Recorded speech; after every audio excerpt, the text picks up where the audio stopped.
sam tu takova. Tek Borri je futur na nje ljule. Ljulet mojet për ty ndërova. Lunë të rinë në shpirt, veç ti ma prune.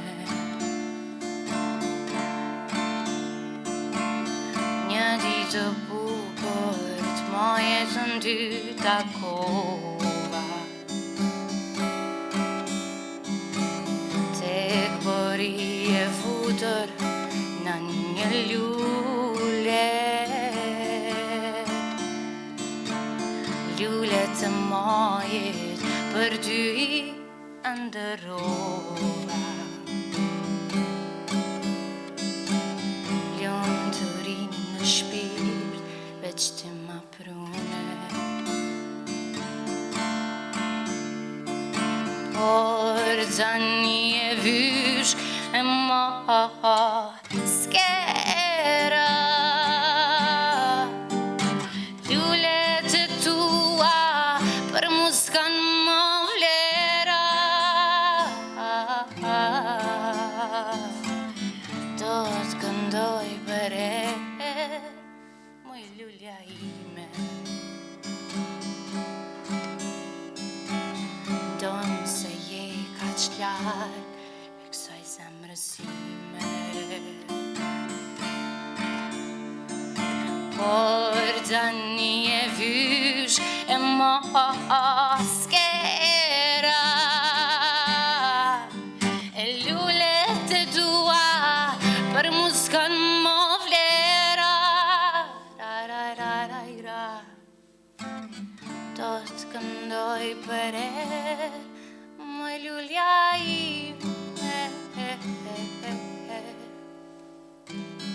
Donë se je kaq larg kësaj zemrësime.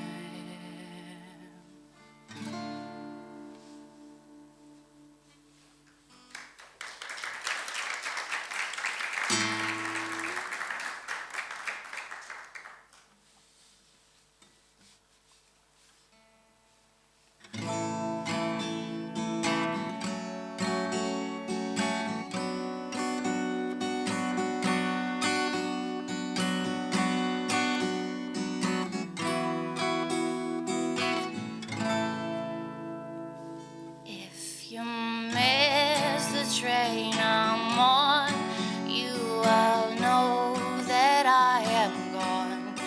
You can hear the whistle blow 100 miles, 100 miles, 100 miles, 100 miles, 100 miles. You can hear the whistle blow 100 miles. But Lord, I'm one, Lord, I'm two, Lord, I'm three, Lord, I'm four, Lord, I'm 500 miles away from home, away from home, away from home, away from home, away from home. Lord, I'm 500 miles away from home. Da da da da da da da da da da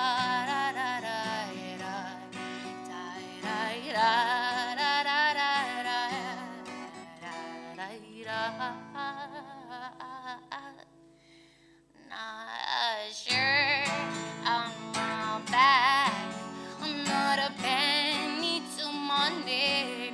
Oh Lord, I can't go back home this way, this way, this way, this way, this way. Lord, I can't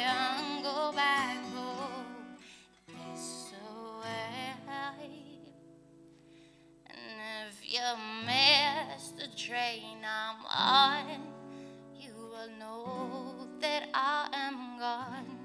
You can hear the whistle blow 100 miles.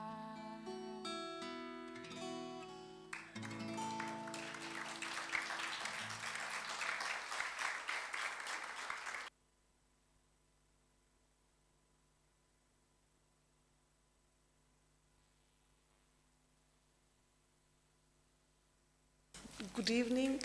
I'm very happy and honored to be here today. Last year I was not capable to come because of pandemic, and this year I told it's not possible not to be on polip. So I missed only 1 year in all these years. We have this wonderful festival, and I think we choose very good title with cancel culture. Because we will ask us about, in all these days, on festival days, about strange times we live now. And we will ask us what is freedom and what is the freedom of arts and how we make it possible to be art. And we see now we make it possible. Despite of all obstacles that we have now with pandemic, we make it possible. And for three of us, these meetings once in a year are very important also for our discussions about the future of Balkans. For us it's very important to speak about Europe. There are not only literary and poetical discussions, but also political discussions. We are searching for a place for us in this complicated world. For us as authors, as thinkers, as intellectuals, as writers, and we don't, we have no answers, but we like these moments here in Pristina on the polip because of all these questions that are arising and all discussions that we have. And maybe after 3 days of festival, we are rich only for answers and only for questions and not for answers, but for us it's very important to be together and to discuss these things. Also online, in this year we have the possibility to be seen online from other parts of the world. It's not important if we are really present, we like it much more to be present, but also online it's possible to exchange the opinions. So we will have some very important friends and writers online with us. And yes, I think we have really good, you will tell it too, really good choice of authors for all these issues. Are we living in times without freedom of arts, without freedom of speech or not? What did digital revolution with all of us? Are we now more intelligent with all these digital possibilities or not? All these important issues I think we will discuss in the next days. So I'm very happy to be here and that we made it possible despite of all problems. I sad ću još reći i na hrvatskom. Dobro večer i drago mi je što sam ovdje za one koji razumiju hrvatski. Drago mi je da smo opet uspjeli naći se i susresti se ovdje, iako okolnosti nisu pretjerano prijateljske prema nama, ali evo uspjelo nam je i nadam se da će nam i u budućnosti uspijevati. Hvala. Thank you, Alida. Saša, she was speaking in Croatian. You understand her? Little bit. Yes? Okay, do you need some translation? We tend to forget that this is an international festival that celebrates also different languages, so we all have the tendency to only speak in English. And I was also surprised, Saša before was telling me I prepared a kind of speech, said, dobro, ajde da gledamo. And then he was, it was in English. I said, but why Saša? I mean, this is But we are going to kind of jump from one language to another one. I'll have another little speech in Albanian, and Saša will be forced to speak also in Serbian. This is just a matter of donors, just so we tell them, yeah, we had Serbian in the opening of Polip. So I'm going to read this in Albanian, and then we'll have Saša, say some words and read his little text in English, and hopefully some words in Serbian as well. Mirë se keni ardhur në edicionin e 11 të festivalit Polip. Sërish edhe si vjet në rrethona jo fort normale. Megjithatë, jo normaliteti është gjendje e njohur për festivalin Polip. Ai është kriju me i shërby jo normalitetit, respektivisht me bë përpjekje që nga jo normaliteti me sjell normalitet. Pra, me sjell normalitet aty ku komunikimi mes njerëzve është i vështirë, me sjell normalitet aty ku njerëzit e perceptojnë tjetrën me përbuzje, me sjell normalitet aty ku rrjetja e paragjykimit kanë zonë rrani. E kështu me radhë. Këtë punë e bën letërsia, këtë punë e ka bën dhe vazhdon me bën edhe ky festival. Edicion pas edicioni, edhe si vjet. Këtë gjë e bën edhe tani, dorë në zemër kësaj radhe në konfrontim edhe me një armik të çuditshëm, si pandemia. Dhe nëse për ne ky edicion këto rrethona është edhe një përpjekje për me sjell normalitet, për dikën tjetër mund të jetë çmenduri. Sido që tjetë kështu ka ekzistuar, ka funksionu ky festival për krejt këto mbi 10 vite, mes paradoksesh, mes aventurash të çmendura e kështu me radhë, e mes ëndrash e dëshirash për me komuniku me njëri tjetrin, për mes vargjeve, për mes fjalëve, për mes muzikës e takimeve sy më sy. Se nisi më bo serios këtë fjalim. Si vjet kemi mbi 20 shkrimtarë që marrin pjesë, edhe jam shumë i lumtur që shumica e tyre janë këtu fizikisht me ne. Situata e pandemisë na ka kufizuar natyrisht, edhe nuk kam shumë fjalë me shtu në drejtim, por nuk ka me mujt pandemia mja zbe sharmin në atmosferën e dashnisë për letërsinë që ky festival e përçon edhe si vjet. Faleminderit. Saša. Hvala. Baš ti bio dobar govor. Odlično. Da.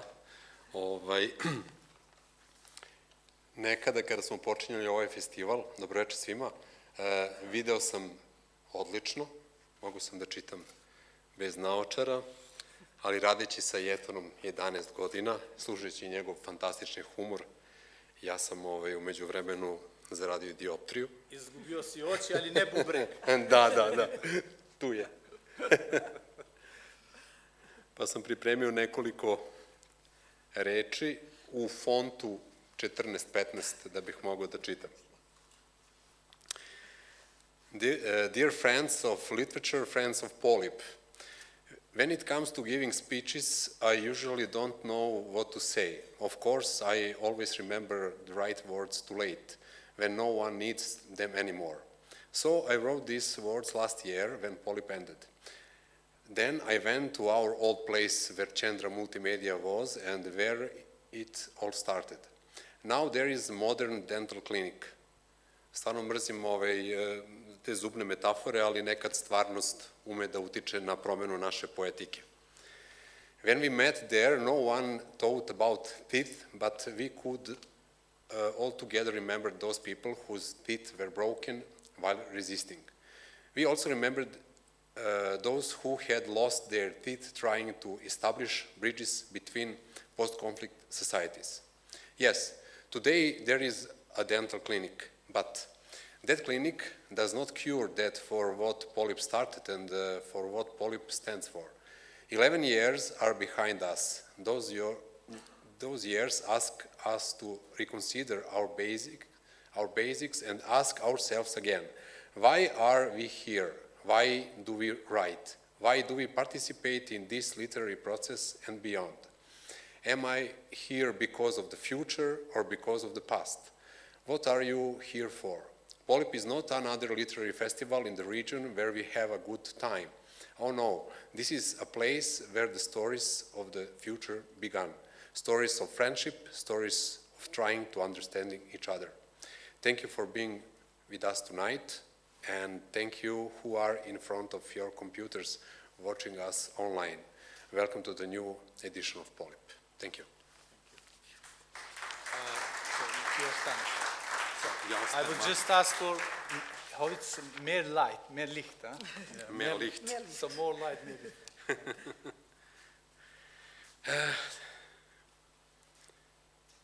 We can begin with our first author, and because one of the partners in organization of Polip Festival is Chandra Multimedia, we have a decision for first author who is multimedia and talented. She is philosopher, fiction writer, and curator, Arlette-Louise Ndakoze. Please, one applause for our first author tonight.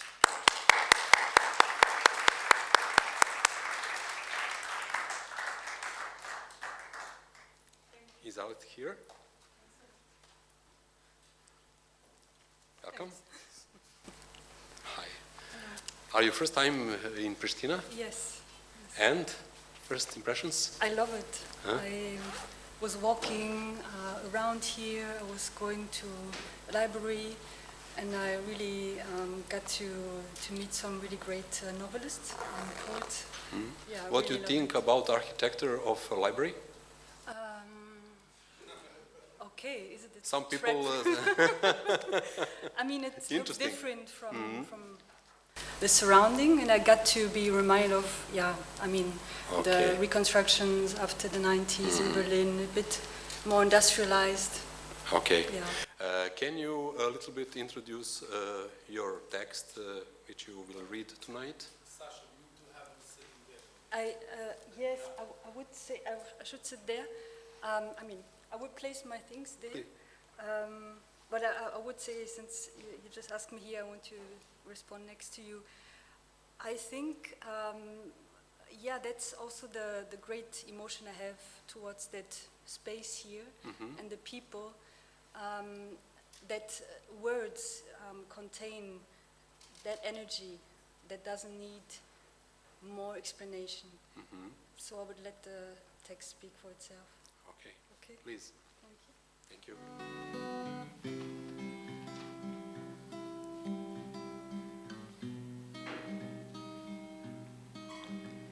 It. No. It. No longer. It no longer falls. It no longer falls in the past.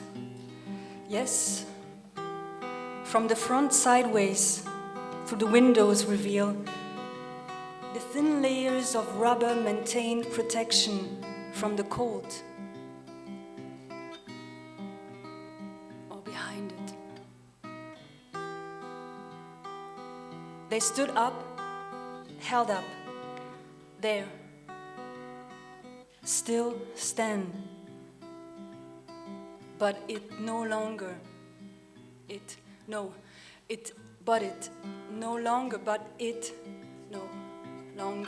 longer fall. It no longer falls, no longer falling in. It falls beyond, out you want. But if you have to, where to go? Away. The path will show you, and always you thought it was you who drew it. Taking the first steps before they come towards you, wasn't it like that? So that you never really knew exactly how?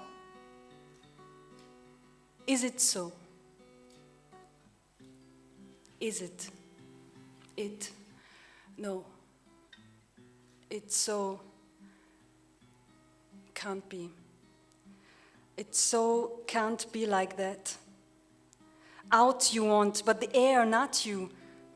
Stop them you want, stop them. Too long out. Heavy the blood, pressure, pressure. Push, push. Peer pressure. Tell how they go, like they're on a different page. Will you be able to? Can't help it. You see, it will turn. Have you seen this page? The one with a piercing point? Have you written this beginning? Lying on the loin, you lay it apart, that it stands on all sides. Have you? Beginning on all sides, where to begin, each side without end, for life.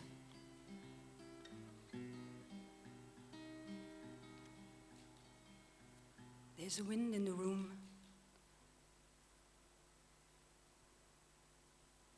A wind in the room. Only one part of what you have never seen, one part of your perception that it has never suspected, one part it will touch. And you watch.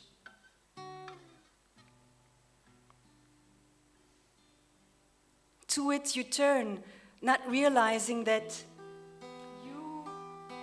you are turning around your perception, putting on this point, putting to point, shifting points until you point it out. Which part will it be? Beginning on all parts, each part without end, for life. Marshland tramps brushed escape of land of the high visibility shank. It should not be noticeable, but soon they will be lost.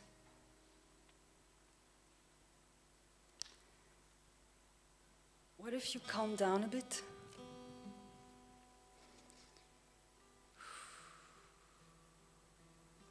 That wind in the room. What if you calm down for 1 minute? 1 minute. It. No, it doesn't. No, it doesn't. Work, work, work, always work somehow, just not. What do the tramps get out of it? The wind on all parts that turn with you only when you turn full on and off? And what do the tramps get out of it? Whether you turn up or down, turn, turn, turn. Whether you turn, it turns with you. And you there, with it? Do they take anything out of it? What? That with up the shanks on, with down the shanks off, and the high visibility of them equally? Some symmetry between yours and theirs, a parallel, a flutter of the butterfly wings, some effect. Regina treats and retreats in the house. Hans goes out of it, and ants build one of it with earth. And you on it, and they under it. Like many lives of the circle, set it, the point. What point? It out, just a sign in a language that is not visible. Up and on, showing that it keeps turning. Only you don't want to play along, whether before or after, or where it, on it to. At some point, you left it, the circle. You think, some together, you alone, but you wonder.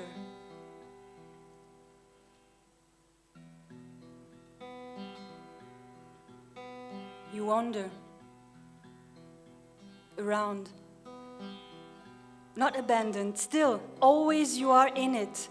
Once reflected sense in you, amplified size in you, complexified with you, infecticized. Ben loves Anna. The wind in the room, on it, no, can't. Help it, help it, help. The formula X equals 1 plus 1, the great unknown.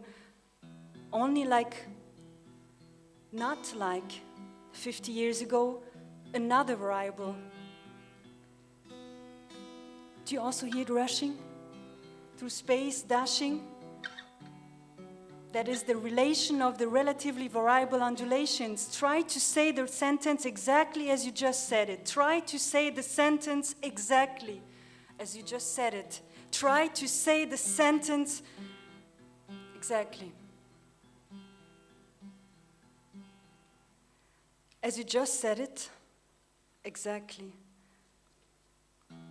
Straight is a relation of the relatively variable undulations through space, relatively variable undulations through space, sense, the tense, space. In the wind. Relationally rational, you race through the variable undulations in space, rations, and some irritation in the space. Do you hear it? You don't hear. You don't hear any more. You don't hear any more. More. At all. Here. At all. Any more? You get it. You get that's what it is. Coming. Is it coming? If it goes on like this? Is it still going? Yes, I'm afraid. I'm afraid so. I'm afraid. Yes. It's okay. It's okay, you can if you want. No, it's good. For good. Good forbid. But you can, you know. I don't know. But you can. The residents return in their warmly lit parlors. The field is resting under damp skies, and no. I meant you can. What? You can. You know that? You know that. I know. Not relationally rational, no rations of your irritation. Don't try the theorem exactly like that. Don't try the equation x equals 1 plus 1 divided equally by yes, I'm afraid, scared, infinity. Squared. Infinity. Into the back angle where it falls. Sideways. Where it falls. Sideways. Through the reveal and grooves. Through the caps of your knees. The B side of the kneecap. Have you seen this side? You have seen it. Why do you pretend it's an accident? Look closely. Get it. Catch it. Hold on.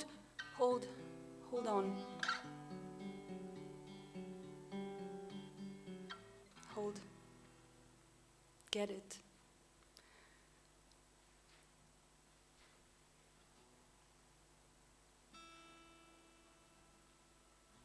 Get it. Going. Hold.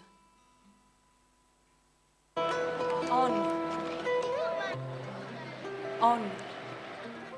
Hold. Hold up and on and off and on and up and up. Hold, hold up, hold on, hold in, hold on the line. Hold on, get it going. Sense the tense, sense the present in the sensitive tense, sense the tense, tense the present, present the tense, sense. The present, present, tense.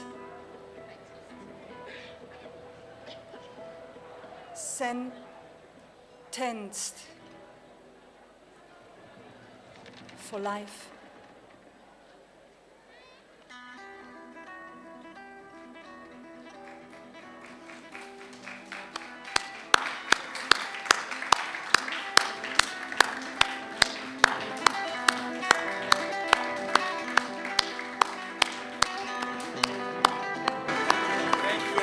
Next writer is Dimitris Lyacos. So I invite Dimitris to come on stage.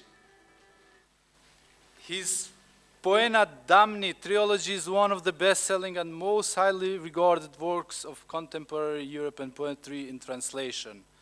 Developed as a work in progress over the course of 3 decades, the trilogy has appeared in magazines such as Los Angeles Review of Books, World Literature Today, Bomb, Golf, and Asymptote.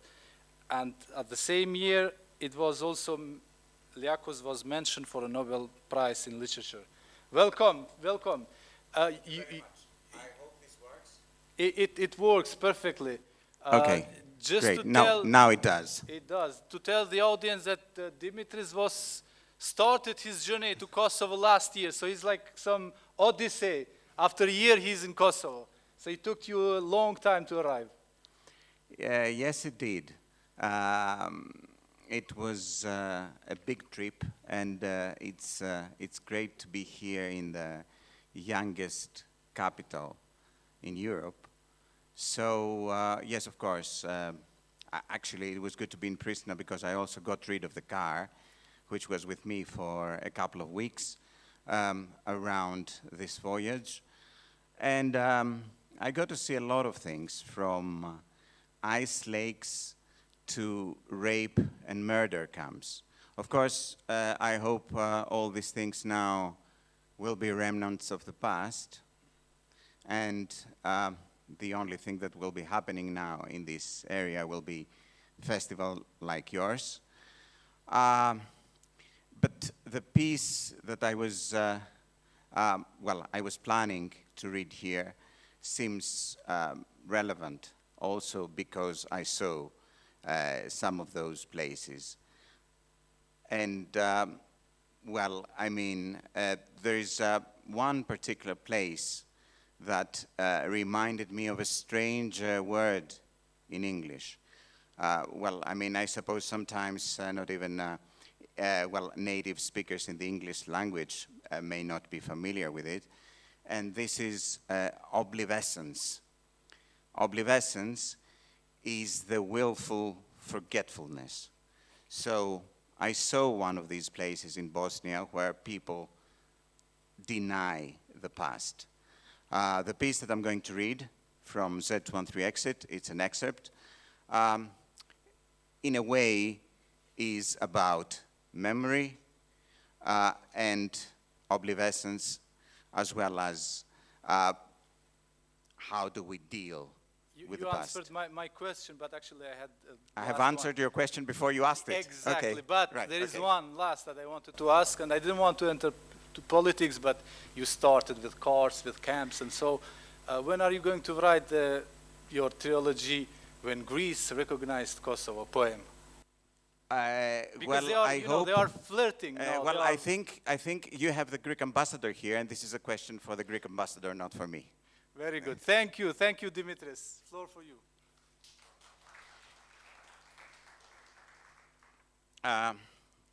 This is a revised excerpt. So you've got out there, you've got a couple of copies of the box set edition of the trilogy.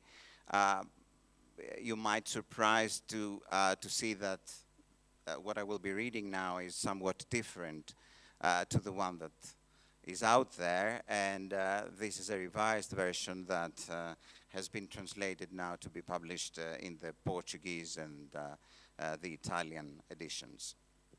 I hope I have enough light.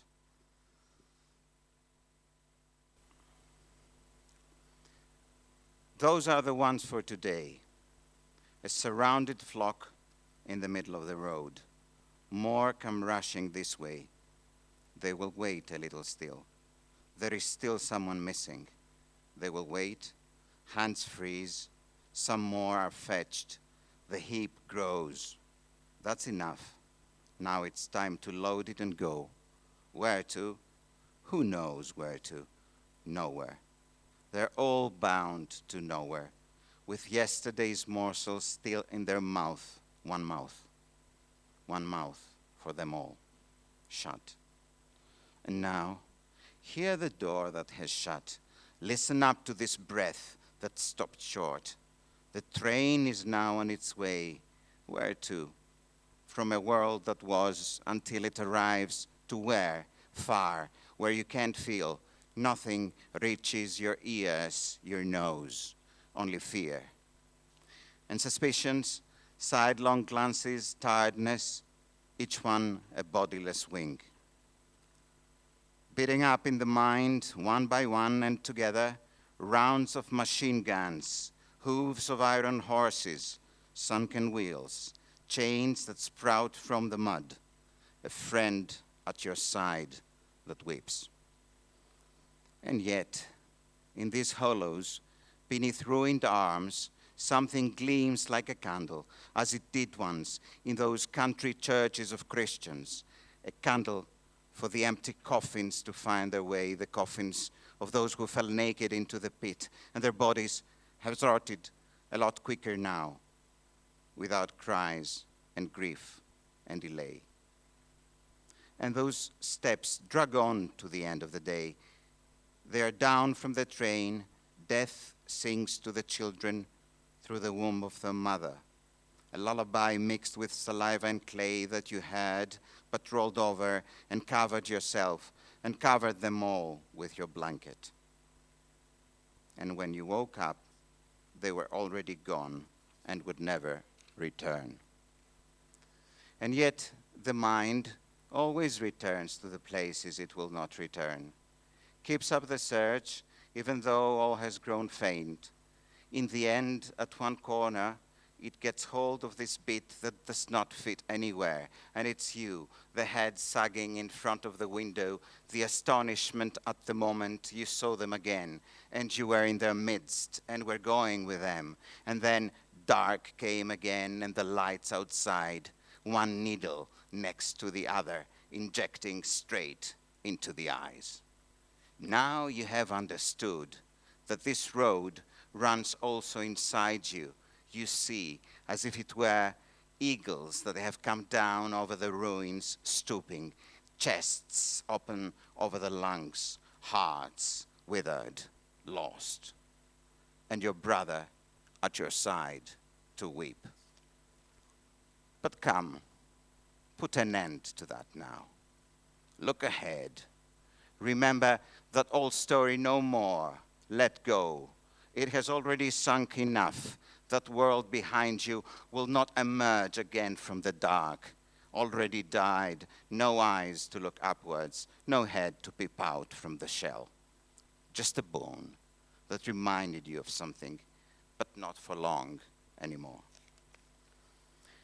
We left behind us this harbor as well.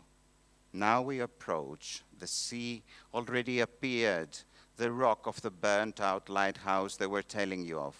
I'm now far away, yet I still think of you for a while, that you, your cities exhausted, the aged children, the aching teeth of desire, the carriages full of the drowned, the truth that tightens around what happened it tightens, you say it.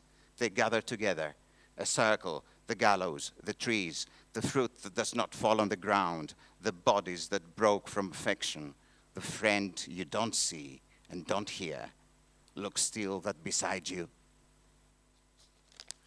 Thank you very much. That was it. Thank you, Dimitris. I have to let you know that actually he was supposed to have a reading and discussion today in the National Library. Unfortunately, we had to cancel that event due to this situation. But there is a text that we translated, and we have it here, and I'm going to read a very short extract for the audience, very briefly, to understand and to hear how his work sounds in Albanian. It sounds very beautifully, and I'm not the best reader. I mean, I'm not an actor. Derisa viktima të bëhet e jona, në fund gjithë shka do të zinte vendin e vetë dhe historia do të ishte e tëra nga fillimi.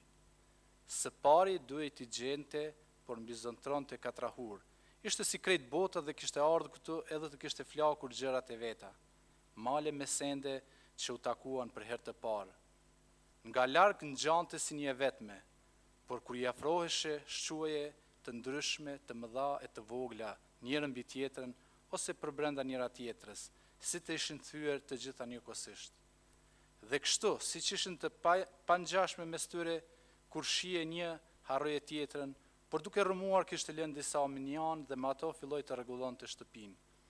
Muret e saj kishin një gjithfarë lloj sendesh, susta ku brenda tyre kishte vendosur copza qimentoje, këpucë foshnje, lemak telash që mund t'u ndryshoje formën e t'i bënin duart e zeza. Gjithçka po e ndinte, muret që ndronin për mrekulli dhe kishte lënë edhe një të qarë për derën. Faleminderit Eliana Zhaku, e cila ka përkthy tekstin shqip. Jam I sigurt që do ta botojmë në magazinat këtu letrare në Prishtinë. Faleminderit Dimitris.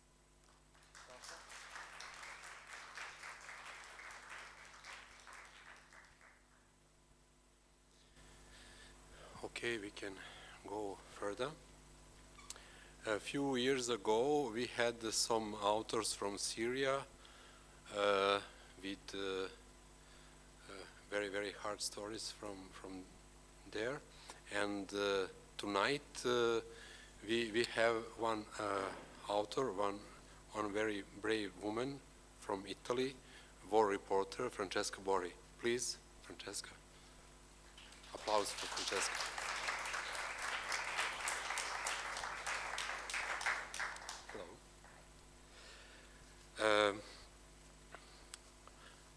I will read some part from biography. Of course, you can find the full text in Jeton International, or of course on website of Polip. Francesca Bori is a war reporter. After a short experience in Kosovo at the time of the UN administration in 2007, she moved to Ramallah, Palestine, as human rights specialist. She turned to journalism in 2012 with the Arab Spring, and 3 years later she was the last Western reporter to leave rebel-held Aleppo. You have a very, very big experience from the war zone, and you are so brave. Bravery is an important thing to good writing.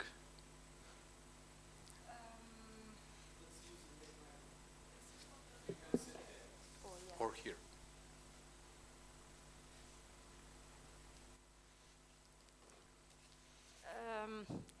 Yes, but first of all, anytime I feel I'm somehow, I shouldn't replace the voice of Syrians, first of all, so let's first of all ask ourselves why, Syrians are not speaking anymore anywhere, and the reason why tonight I will read something old. One of my main stories from Aleppo is just because perhaps no one remembers that in Syria the war is still going on. Yes, of course, you need to be brave, but I would say wars are not only, those with tanks and snipers and airstrikes. So there are so many other wars. My wars, the wars I write about, are just the most visible ones. So, I mean, it's not only, it's not so complicated, less than you might think. Because, you know, war is not the front line. It's all that generates and creates a front line. And that's where you need to be brave, not on the front line. On the front line is a matter of adrenaline, well, you know better than me. Yes, we have You grew up small with that. experience from the war. Yeah, absolutely. Okay. Thank you, Francesca. Stage is yours. So this was my journey to the end of Aleppo. This was my last story from Aleppo, and then I had to leave, not honestly because the war was over or was less interesting, but just because really no one cared. So it was totally there was no point in keep on writing. Since the start of fighting, August 2012, since the first assault by the rebels of the Free Army, only one thing has not changed here. The only anti-aircraft defense is bad weather. Luck is the only shelter. We have been telling the story of a city in ruins over the last few months. We have been writing about hailstorms of shrapnel, streets littered with snipers, missiles, and tank fire. We have been telling the story of a city disfigured by typhus, by leishmaniosis, by starvation. The story of children who resemble Ethiopia, Somalia, their skin covering their bones like wax. For dinner, only grass and rainwater. Rivers vomiting corpses, a mist of insects swarming over remains of bowel, livers, lungs. Grenades, rockets, planes, beheaded activists, 15 years old executed. We have been writing about hospitals being bombed, surgeries being carried out with kitchen knives, and the best painkiller one can hope for is a nurse's caress. We have been seeing main bodies on chairs, heads, hands, chunks of skull. 150,000 certain casualties, but the estimate goes up to 220,000. We've been recounting the horror, the brutality, the sheer ferocity of this all over the last months, and the sorrow of it all. We have used up any possible word. We have run out of adjectives.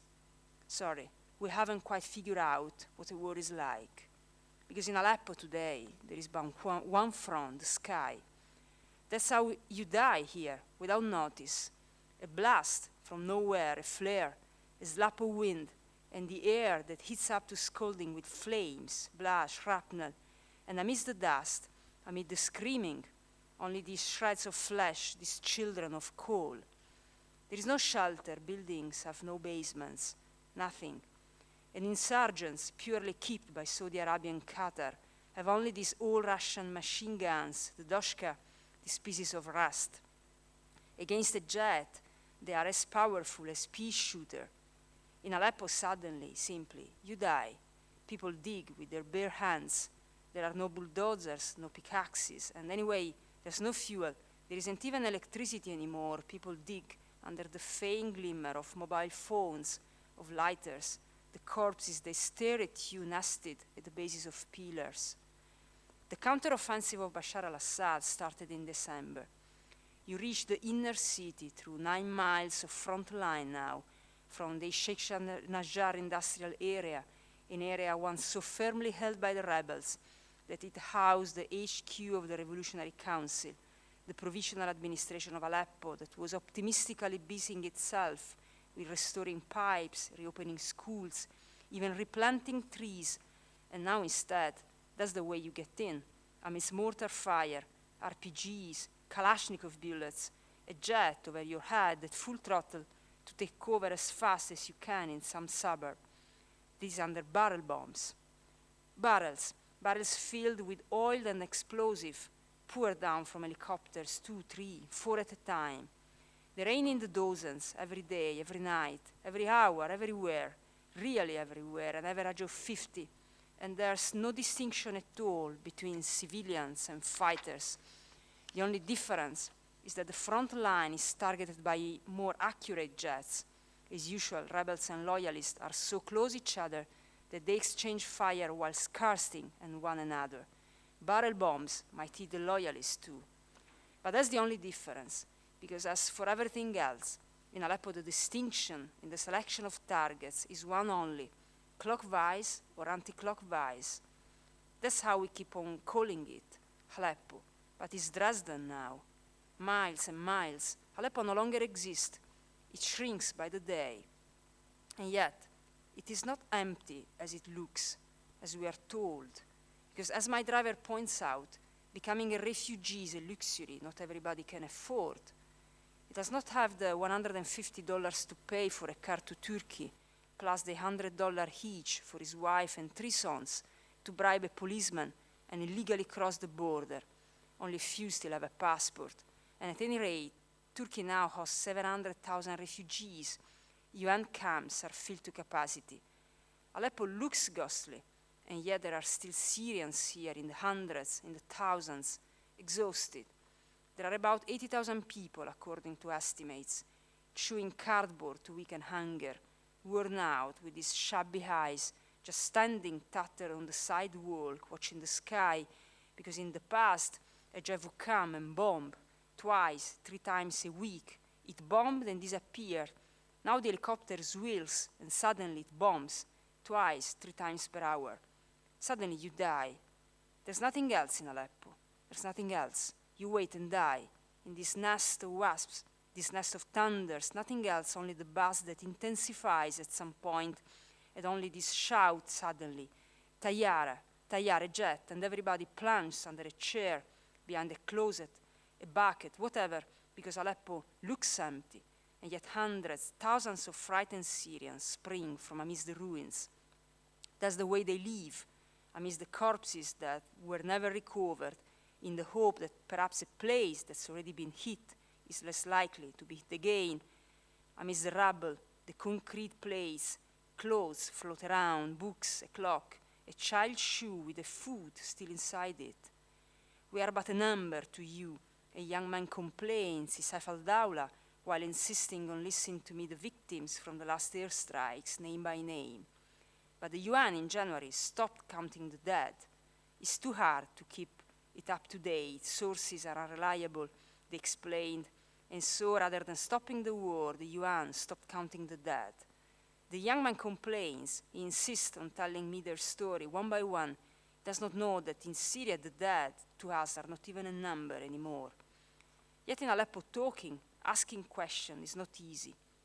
And not only because journalists are still under the threat of Al-Qaeda, forced to move around undercover as invisible as they can be, more than 20 of us are still currently missing. They try their best to answer, man, woman, the young, the elderly, everybody. They start a sentence and a half, but then they fall on your shoulder, desperate, and cry. They cry, and this is they who ask the question, who ask you why. Why they ask you, and they cannot say anything else, desperate. Why? They hug you and cry. They cry until the next explosion, until a Doshka carves these 4, 5 banks, not to shield you, to shoot it down, only to warn you that the helicopter is just a heartbeat away, a heartbeat, and it arrives, and perhaps you die, whilst immediately, again, you hear the noise too stronger and stronger, closer, in this endless heartbeat, and again, everybody's screaming, everybody's running away, and again, violently, the blast, the apnea. Al-Ansari, 4:40 p.m., the first to raise your face, the silhouette of a woman. She pierces the fog of dust and gunpowder. She totters toward you. Then a man, another, one more, one who faints in their arms, afraid. These undecipherable bodies, these ripped bodies that drip, drain on the ground. The child you have just met is now there, grey, still gripping his teddy bear. A carpet scattered around, a fan, a trunk, a tricycle. And for days, at dawn, like shell diggers, you'll see the woman down on their knees on this foreshore of human remains. Between their fingers, a scrap of fabric, a scrap of sun. You die in Aleppo, nothing else. You wait and die. Syrians are alone, completely alone, on this side of the red line where you don't die of gas, but of everything else, and so nobody cares. 9 million are displaced, almost half the overall population, and 3.5 million are in hard-to-reach areas, according to the UN wording. Last November, the imams allowed the cooking of stray cats. UN Security Council Resolution 2139, passed on February 22, calls for unhindered access to humanitarian aid. But the UN, which by statute worked through the only recognized government, that is the Assad government, has for now decided not to push and to adapt. Assad prevents aid trucks from entering from the border with Turkey, which is under rebel control, forcing them to cross down south, a waste of time and money, facing risks that are up to 10 times higher, Human Rights Watch denounces. And most of all, with such a range of restrictions of movement that ultimately the majority of aid, about 90%, is allocated to regime-held areas. The regime claims this is for the safety of aid workers, though what you are told by the Red Cross volunteers, a folder with names and photos in their hands, is a different story. The regime has jailed and tortured those who dare to reach rebel-held areas. Those who finally did reach them, on the other hand, have been kidnapped by Al-Qaeda. Some trucks are actually getting in these days, but in Aleppo, nobody seems to have received anything. Rice, sugar, you never come across anything with a foreign logo here, not a bottle of milk, nothing. The only certainty is that when you are embedded with the fighters, whatever brigade they belong to, out of the thousands and more they are fragmented into, there is always food. And actually jihadists, especially the ones who land here from European suburbs equipped with a bird and an iPad, extol Syria on their Facebook page as a 5-star jihad, promising to potential recruits that they won't find another Mali, all sand and hunger. Because that's the only other certainty here. Only one place in Aleppo has never been targeted so far, the Al-Qaeda compound. Strictly speaking, its somewhat isolated location makes it the only lawful military target in town, the only one that might be hit without causing a degree of collateral damage considered disproportionate to the anticipated military advantage. Yet, it is still there, still standing, and Assad is likely to know its GSM coordinates. Over the last few years, he has been housing, training, funding, backing various cohorts of jihadists who later headed to Iraq to drive out the American invaders. Because Assad is also likely to know what actually keeps the US from stepping in and toppling him, the nightmarish prospect of an Al-Qaeda-led Syria, and right of the border with Israel. To stay safe, war journalists are usually advised to stay close to refugee camps, hospitals, bread lines. Here you're advised, stay close to Al-Qaeda, because except for Al-Qaeda facilities, everything else is under attack. It's no longer a matter of humanitarian aid, I'm told by Ali, a Red Cross driver. An extra kilo of rice makes no difference. You are going to die anyway, and often enough, you die anyway, even if you survive the bombing. Nobody will come to pull you out from under the rubble. The newly established civil defense, the white helmets, men equipped with a lamp, gloves, hard hats, and a tractor, acts as a sort of a fire brigade. There are about 30 of them, but their number varies by the day, by the hour, because corpses in Aleppo always will come in pairs. The second is the one who ventured to the rescue and was hit by the second barrel. And even if you are finally pulled out from under the rubble, nobody here has anything to treat you. There are 2 hospitals left, actually one, the other one targeted while this piece was being written. And even if they treat you, you return to the mercy of the helicopters, a child says. Her left arm is all scars. She's just about to show me a right arm when a mortar falls at the end of the road, and she runs away. Because you wait and die in Aleppo, nothing else.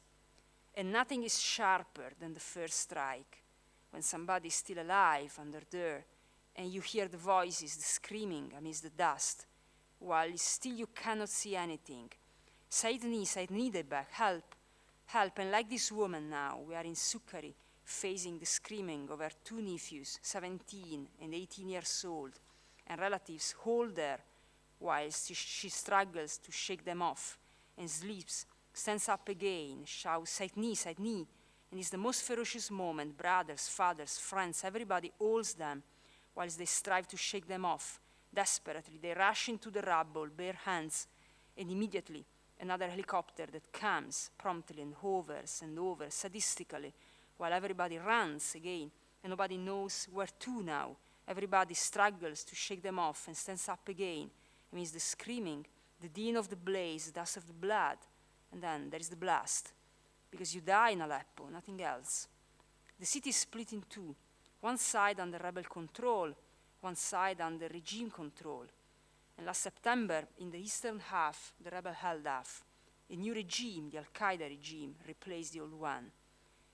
Yet today, it no longer makes any sense to refer to a regime, be it the rebels or Assad's, because Aleppo is simply no man's land, in the grip of warlords.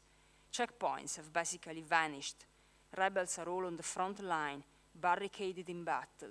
After having focused their efforts more on looting than on government, and most of all, after having slain each other over weeks of infighting, paving the way for Assad's counteroffensive, they are now busy cutting supply lines with Damascus, in addition to implementing a diversionary attack in the Latakia province. Our analysts follow the developments on the ground step by step, a map in their hands, hour by hour, who is advancing, who is withdrawing. But whoever advances here, whoever withdraws, nobody actually rules anything anymore. Is life in the wild. Nobody controls anyone anymore. All anyone conquers is rubble. The only visible sign of authority is at the entrance of Karaj al-Hajez, commonly referred to as the Death Alley, because it's the crossing point between the two halves of Aleppo, and it's under constant sniper fire from Assad gunmen. For those living in the eastern side, it's crucial. For many, the only source of income is their salary as state officers, to be collected in the western side, or trading fruit, meat, vegetables, because in the western side, prices are higher. You sell 1 kilo there to buy 2 kilos here. But most of all, in the western side, you are not under bombing, and you can access humanitarian aid. Displaced families have all fled there, and so the only visible sign of power is here. At the Karj al-Hajez, the Al-Qaeda-linked Islamists first prohibited carrying food and medicines. Now they've built a concrete blockade. Syrians do not talk of politics anymore, of negotiations. The bulk of the war is now the prerogative of foreign fighters. Jihadis on one side, Hezbollah and Iranians, and a range of soldiers of fortune on the other side. It doesn't seem to catch the Syrians' attention anymore. Nobody refers to liberated areas anymore. Now it's simply West and East Aleppo. The Free Army moves forward. It looks like it's going to win, and suddenly it no longer gets weapons. And so the regime strikes back. It moves forward. It looks like it's going to win. Suddenly, the Free Army gets new weapons, sums up Hihab, one of the few activists who still lives here, and is still alive. And it's been like that for months. You are all mulling over the opportunity of an external intervention, but the external intervention here is going on already. We need an internal intervention instead. We need to give Syria back to the Syrians, because the only priority here is surviving. Helicopters, jets, helicopters, there's no break. And at sunset, all you can do is curl up yourself in a corner, terrified.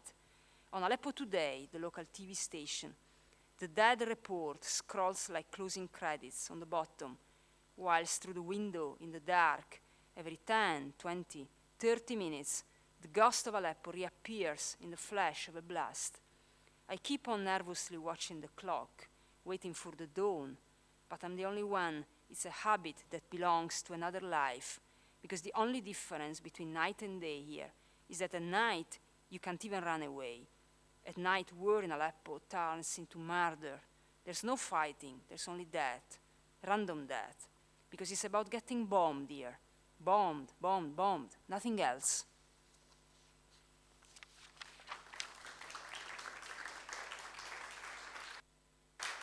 Thank you, Francesca. Our next writer is Etrit Hasler. He was born in 77 as the son of a Swiss mother and a father from Dogonaj. Okay, so now you'll ask, where is this place? I mean, this is a very touristic village near Ferizaj. And my next question is about you, Etrit. I mean, people are proud when they say, I was born in Paris or, I don't know, in big cities, and you highlight Dogonaj, that even people here in Pristina don't know where Dogonaj is. Well, that's why they sent me Maybe here. you should send... I'm going to stand. You're going to stand. I Okay. can't sit while I read. No, that's why they sent me here, so you people will finally know where it is.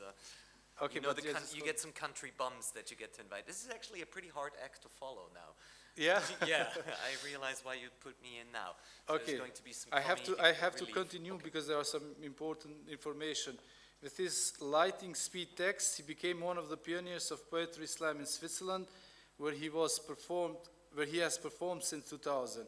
He has performed in many other countries, among them Switzerland, Germany, Austria, the Netherlands, Egypt, the USA, and even Serbia. No, I mean, this is too much. I was in now. Belgrade, seriously, but this is a different story. So, do you have any explanation about that? Can you explain? They sent me there. There was a poetry slam in Belgrade, in the Doma Mladine, I believe. Doma Mladine. Cultural center, co-organized by Croatian and Serbian slam poets. It was in like 2003, maybe. I'm sorry. Yeah, well, it's okay. Okay, we'll forgive you. Floor for you. I have just a friendly reminder for the authors, because we are really under pressure because of the time limits we have for the. Otherwise, if you don't want me to see in prison, so let's keep this. You're not making it easier for me, are you? Okay, I see. So yeah, that means I actually have to speak even faster than I usually do. I'll try not to do that. Mirëm brama, është mi ndërë shumë I madhe të jem këtu. I hope that sounded halfway correct. It's pretty much all the Albanian I know. I am very sorry that I never picked up the language. I guess you can blame my father. Please don't. He's a really nice guy. He raised 3 wonderful daughters. It's really not his fault that, this happened as well. So I guess I'm really the comedy relief of the evening. I feel a bit shitty and shallow.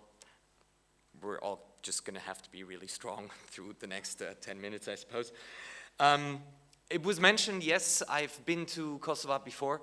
My father comes from Dogonaj. I've visited Pristina several times, but I never managed to get on stage, so it is a great pressure I feel at this moment as well. Please don't blame me if I speak too fast. As you can imagine, I get asked quite often where I come from, and as you also might have heard, or even experienced yourself, being Albanian in Switzerland is not the most comfortable place to be, which is doubly sad because, if you see someone doing actual hard work in Switzerland, it's mostly Albanians or Portuguese people, while at the same time, when Swiss people come to Kosovo, I've never heard anyone say that they were treated anything but perfect. So still, it's a bit of a loaded question when I get asked where I come from, and that's what this text is about. Feel free to laugh, you don't have to. So people always ask me where I actually come from. And of course, question is perfectly fair. Everyone comes from somewhere, and probably I'm just on my way to somewhere too. At least if you ask me this at a train station or after a gig, and this much I've learned in life, in both places the result will be as sensible as asking me, can I ask you a question? Well, you just did, you idiot, didn't you? And if you're going to ask another one, we'll both end up in this paradox time loop that will cause the universe to collapse and your head to explode. What? And that is how you get rid of people who ask you if they can ask you a question. In my case, the conversation to the seemingly simple question of my origin mostly goes as follows. Where do you come from? St. Gallen. No, I mean your name. And you see, that is a problem. I mean, instead of simply keeping quiet when someone confesses of their own free will to coming from a small Swiss city like St. Gallen, as if that isn't embarrassing enough already, when every conversation anywhere in the world makes us feel like half-retarded mountaineers with a complex about World War II, because every time in a group someone needs to make a decision, they kind of look at you and go like, nah, we don't need to ask you, you're neutral anyway. And every conversation conversation after that will always involve cheese, chocolate, and the goddamn phrase, 1, 2, 3, and as if being constantly reminded of a movie about Jamaican bobsledders filled to the end of a blunt with racist cliches wasn't bad enough, hearing non-Swiss people say these words will always feel like having our ear canals penetrated with the sounds of DJ Bobo and a 16-inch strap-on at the same time, especially considering that no serious bobsledder in the history of that sport has ever said these words, except maybe, you know, half-retarded mountaineers. And anyway, bobsledding is seriously the single most stupid sport, except for maybe curling. I mean, honestly, sitting in a steel penis and racing down a birth canal made of ice, honestly, what did your mothers ever do to you? I'm sorry, it's a trauma. So, you know, instead of simply stopping the conversation at that point with an uncomfortable silence or perhaps a gesture of empathy like, do you need a hug? People then have the audacity of actually asking me, no, I mean your name. And at that moment, I know perfectly well that nothing good will ever come of this. Because the actual truth, you know, the name is Albanian, will only be followed by either banalities like, oh, well, you know, I've also been to a Croatian beach before. What the fuck? Stereotypes like, oh, so you must be a Muslim and probably unvaccinated. Oh, I'm so sorry I didn't ask before shaking your hand. Or simply open racism. Ha! You don't look Albanian at all. Yes, I do, asshole. Stick me in kappa sweatpants and cut my hair, and I too am a cube head with a double-headed eagle tattoo on 2 legs. But you know, contrary to you, I am a little more careful with connecting visual attributes to an ethnic background. You know, my ancestors posed in the Renaissance as models for Greek goddesses and not for the painting thunderstorm landscape with a hay cart struck by lightning. Looking at you, probably as the hay carts. And you see, this is really not a conversation I want to have. Not because I'm embarrassed about my origins, and not even because I really don't conform to any cliches people could have about Albanians. I don't have a car, I don't play football, and for me, bread isn't actually a meal by itself, just something that you put your food on. And, you know, for the people at home, the people in this room actually understood that joke, and they know right now that I have no idea about the cultures from the Balkans, or maybe as much idea as, I don't know, Donald Trump knows about climate change. We both get our dangerous half-truths from dubious sources with a PhD. In my case, it's my father, Dr. Ramadan Yashari. With Trump, it's probably, you know, Dr. Michael Burgess, and, well, you know, he's from Texas, so what the hell does he know? No, to me, it's actually about the name itself. I take pride in it. I am pretty happy that the Swiss court who changed my name from Etrit Yashari to Etrit Hasler in 1979 because, and I quote from the judge, it is unbearable for a Swiss child to bear such a foreign-sounding name. True story. Didn't get the idea to change the name Etrit into, I don't know, Ueli. You know, Etrit is pretty rare and a little odd, and it fits me perfectly. So well, in fact, that people keep asking me that it must be my pseudonym, right? It comes from poetry. And you see, not only because I simply refuse to waste my time with conversation about the double-headed eagle gesture of Swiss football players, knife sharpening techniques, or car insurance payments, I've begun telling stories that might be true, but probably are not. For example, I tell people that my parents took way too many drugs, like everyone else in the 70s, and while they made me, they listened to Bob Dylan, and that in fact my full name is Etrit Roman Salben Melba, an anagram of Robert Allen Zimmerman, the true name of Bob Dylan, given to me in the hope that one of us might one day win a Nobel Prize for his completely incomprehensible poetry. Damn you, Bob! Well played, but still, damn you. Or that the name is actually Anglo-Saxon and first mentioned in the Landgraf Charters, an English document from the 12th century, the very same document J.R.R. Tolkien used as the basis for his list of elven kings, which explains why you have a great-great-great-great-great-great-great-great-great-great-great-grandfather of Legolas, whose name is Etrit. Now that is where he gets the hair from, isn't it? Or that in fact it is a bigendered name that was once born by a Japanese kunoichi who murdered so many soldiers during lovemaking in the Sengoku era that in the province of Aiga, the word Etrit is until today a curse predicting that you will not live to see the next morning. However, you shall leave this world with a smile on your lips. That is how you start a conversation, right? Any of these explanations open up so many fields, the follow-up talks will keep you busy for the rest of the evening. And perhaps now you object that the other person, having asked the question, might not actually want such a long conversation with me. And you see, that is the problem, because that just shows a lack of respect. There are only two reasons for asking the question about origin 30 seconds after meeting someone.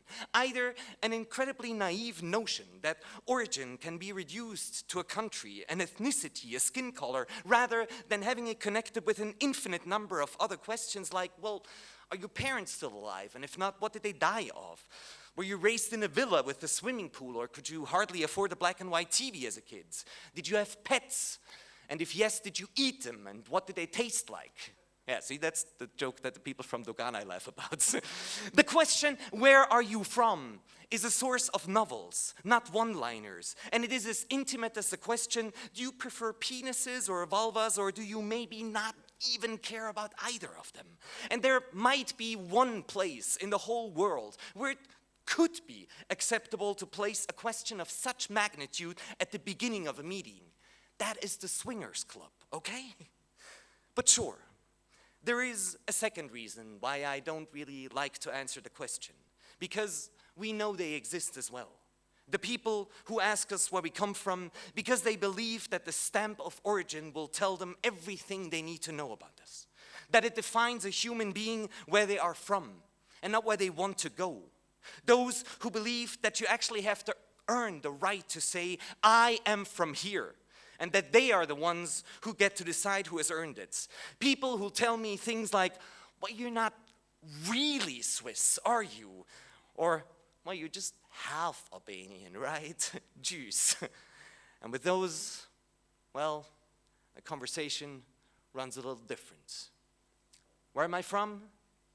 I was born right here. Maybe I do not belong here. But tell me once again where I should go if I don't like it here, and I'll reach into your chest and feel your patriotic heartbeat. And before I squeeze, I can assure you, with the crucified smile of a double-headed eagle, I was born and made in no other place than your fear of the future. Faleminderit. Natanimir.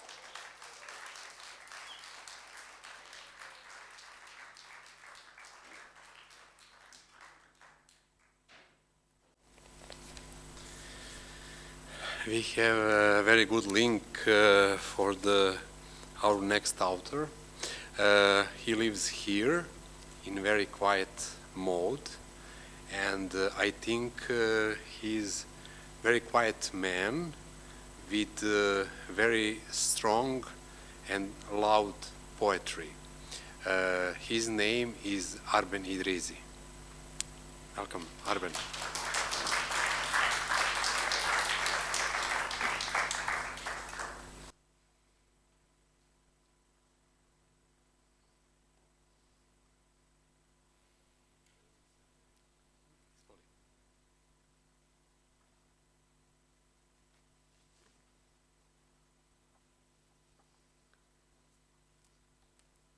Gjykata e Hagës së dënoi Radovan Karadziçin me burgim të përjetshëm për krime lufte.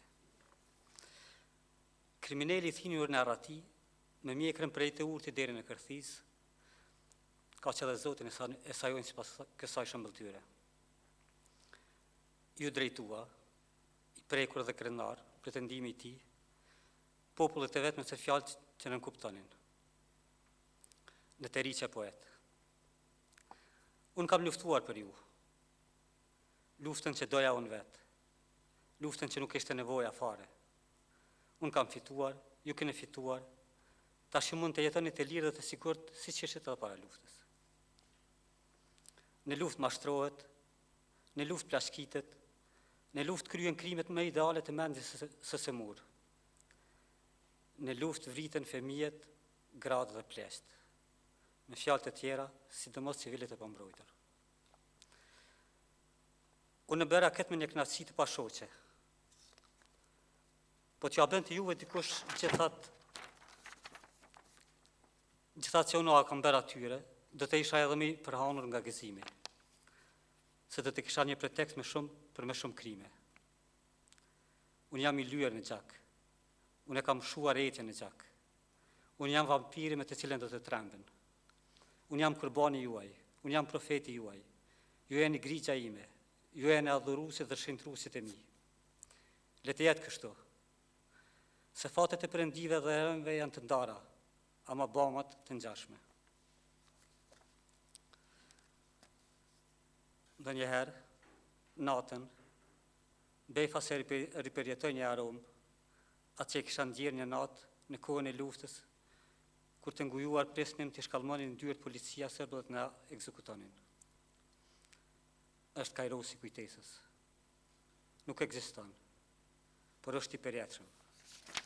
Të çlirohesh është jo të shpëtosh, por të ndjesh një mirënjohje për të qenët, tash dhe këtu. Mund të njohesh, mund të qëndrosh lart, të habitesh dhe ta luash kokën deri në marramendje. Nuk ka asnjë shpërblim përveç të kuptuarit. A ja vlen? Kur nuk do ta dish me siguri.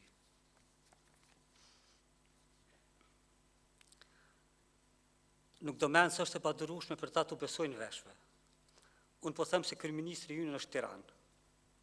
Ata e duan, ata e votojnë, ata tash janë një shumicë e dalldisur, që djeshtë e plaskitur në përkëmbur të përçmuar nga një band kriminale është e rëndëmt. E shumica prore ka të drejtë, sipas tyre. Ata nuk duan që unë të them se ai është Tiranë. Atyre nuk ka endja që të mbi hithra e dyshimit në tokën e tyre të zgjedhur të ujitur nga gjaku. Ata thonë se është I duari. Ata thonë se është I zgjedhuri. Ata thonë se është ai mbrami të cilin po e presnim. Të them se është Tirani, nuk duan ata. Unë kujdesem të them atyre me mirësjellje se gjërat kështu siç janë, dhe unë nuk mund të bëj besht.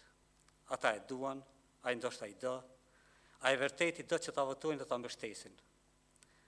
Nuk e di nëse edhe ata janë një e keq sepse e votojnë një Tiranë, drejt një sistemi ku mes do të ketë drejt vote. Duke I kthyer në një shumicë të shtypur. Këtë do ta lëm të diturve të na eserojnë.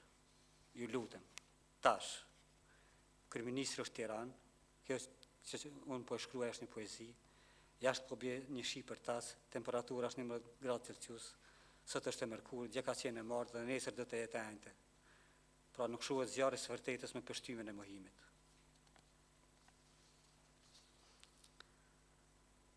Pse ai zotëria I moshuar rri gjithë ditën në balkon? Me gishtat e holla për dredh, zbutësi hynore. Qime në barë të mjekrës, si që prore kam I kluar me droj dhe mirënjohje çdo grua, çdo liber, në shtratën e ulse parqesh, mbi barin, mbi rërë, mbi plorë, në urat që lidhen dhe në ato që shkepusin, ose në asë njerën, asë në tjetrën. Koha e ti është koha e realizimeve, çfarë do të thuhet tashmë është thënë. E kuqëramte e perëndimit është një miqësi mistike. Të kundroj është të jetë. A e ka me nga shikimin. E ka me nga të medituarit, po aq sa të kujtuarit. Arsyeja, aura me e tresh sublime, nga e cila nuk heq dorë sa më mëzore që bëhet, ja ka përshpëritur gjithë autoritet të vërtetën e mbrame. Vdekja tashmë po bëhet me mirë se jeta. Deri atje ku të zë syri, heshtje kristalt. Maton e gjithashtu në letargjinë e saj të natyrshme. Momentet e befta kur njeriu zbret të mendoj për të qenit e tij, janë qeltina e praruar e pyllët e zi. Shkronja është pyka që e çon fjalën dhe fjala leva që rrotullon mendimin.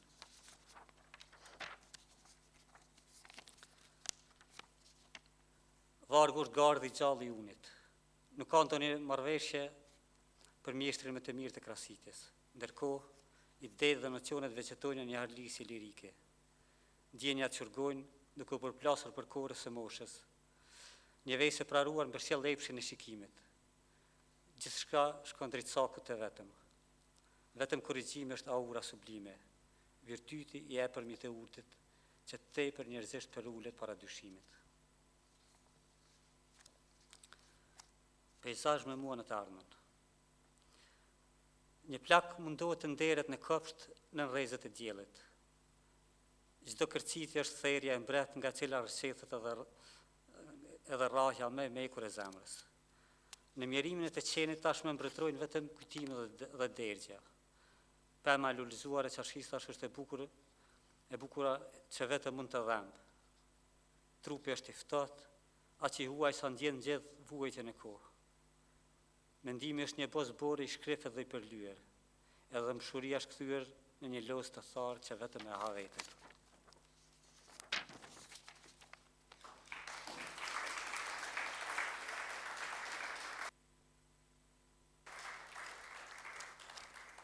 Faleminderit, Arben. Thank you, Arben.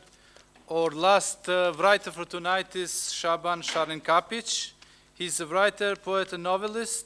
He was born in 1956 in Novi Pazar. He studied political science and Yugoslav literature. He is the founder of the cultural center Damad D and initiator of a literature magazine Mak and the magazine Has. He is a member of the Writers' Society of Bosnia and Herzegovina. Welcome, dobrodošao, Šaban.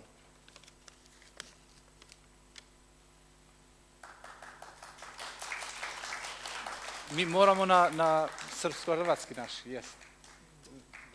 Bosanski. Okay, I asked him if he should switch to Serbo-Croatian, he said Bosnian. So, dobrodošao, Šaban. Vas našao, hvala. Imam samo jedno kratko pitanje. Vidim ovdje da si član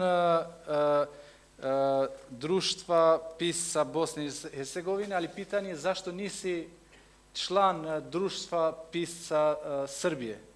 Ili si već? Bio sam, pa sam izašao 90. godine. So I asked him, because I see he's a member of the Writers' Society of Bosnia and Herzegovina, and just so you know, Novi Pazar is in Serbia. So I asked him if why he's not member of the Writers' Society in Serbia, and he's explaining that he was, but he went out. A zašto? Kad su počeli primati u članstvo pisaca razne diletante. Okay, so he went out when they started to bring in different writers and dilettantes. A u Sarajevsko udruženje pisaca bosansko primljen sam po pozivu. But I was invited to join the Writers Association of Bosnia and Herzegovina. So what do you, I mean, izvini. Kako smatraš sebe kao bošnjački autor iz Novog Pazara? Ili... Kamo sreće da sam jugoslovenski pisac, ali mogu biti i evropski. Okay, so my question was if he considers himself as a Bosnian writer from Serbia, and he was saying, well, I would have been lucky to be called a Yugoslav writer or even European. Okay, dobrodošao i floor for you. Hvala vam i dobro večer. Vitruvijev čovjek. Sobik nad ulicom sada je radnja. Ko sve što nije upamtilo rat, momče komšijsko nabija lutkama ispod strehe omče na vrat. Lutke i lutkani ovješani taje prkosni, kao onaj Vitruvijev čovjek u kružnicu svijeta upisan. Njegovu sliku predsmrtnu petokraku otac drži u školi iznad česme. Žedni koji se đaci sagnu da piju, tu se Stjepanu poklone. Tulska basma. Upita je Daret pod šeširom izvidnik Nanu na pragu magaze u Kujundžiluku. Zašto ovi vaši ljudi za mrkle noći tamo rade? Zar nemate u tim vašim kućama sahane, džugume i tepsije? Preko pramenka Šamije ona mu reče, kuju lance i zengije, kad nas ti tvoji, ako Bog da, oslobode da se vežemo za nišane i džamije. Starežina vremena prenizuju ceramidu s krovlja časovničarske radnje nadničari. Ne plaše se visina, iako gaze po gredama truhlim. Iz žljebova i dubina metlama istjeruju sve hlutke, starežinu vremena.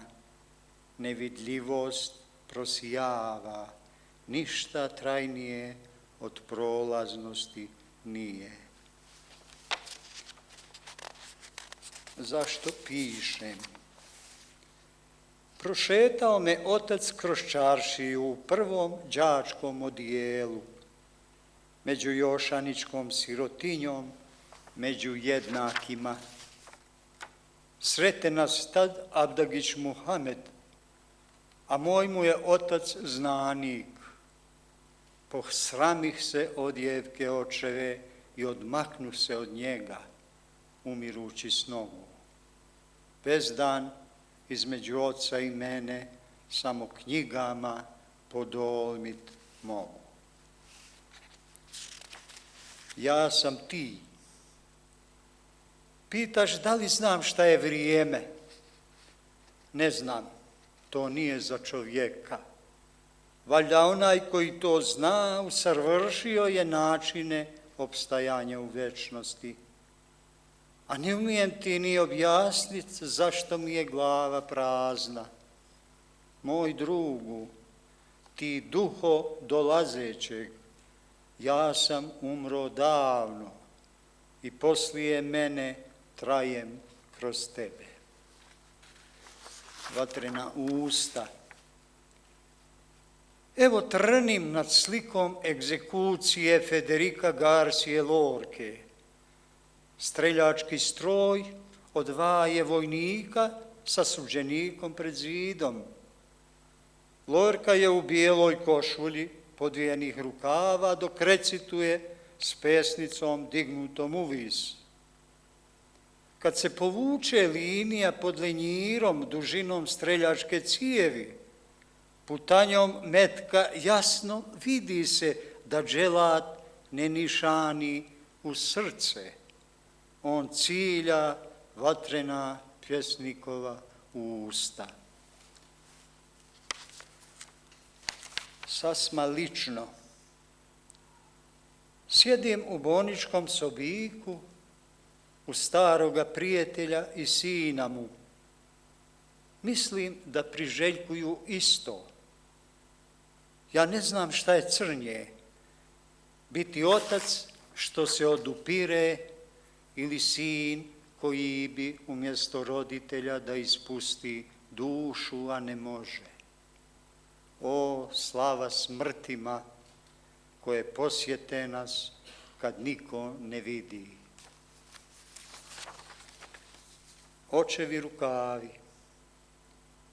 Nikad me dragi otac nije zagrlio, strog kao bezrukost.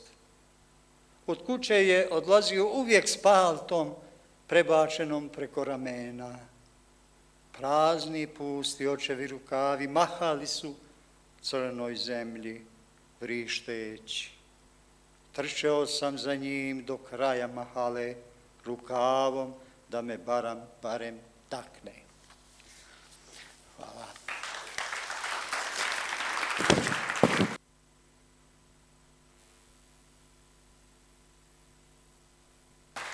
Hvala puno.